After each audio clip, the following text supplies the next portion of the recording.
Good morning, everyone. Just the hardcore left to listen to me talking about operating assets. So I'm Andrew Gordon. I'm responsible for Invesco's real estate debt business here in Europe.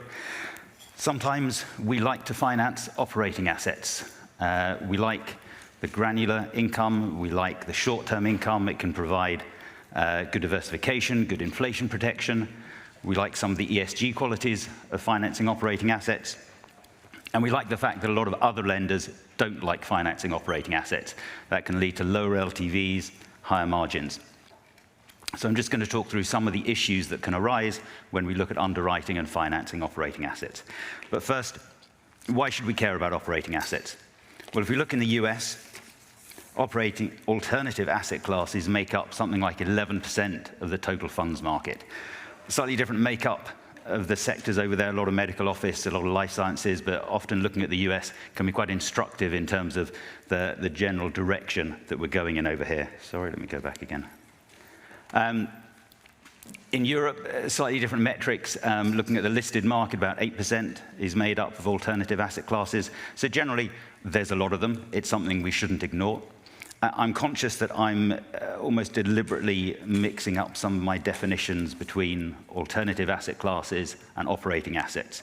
So let's try and look at a definition, and helpfully INREV have recently finished their short, catchy, simple definition of an operating asset.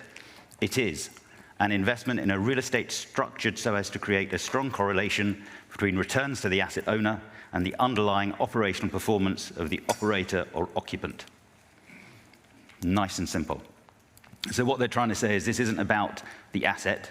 It isn't about what the asset is used for. It's about a link between how the owner receives its return and the success of the operations that are taking place in that asset.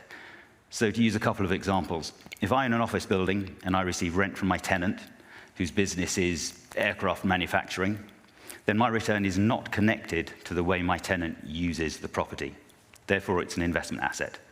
But if I take that same office building and it's used as serviced offices and it's operated under a management agreement such that me as owner receives a return based on how successful the serviced office operation is, then it's an operating asset.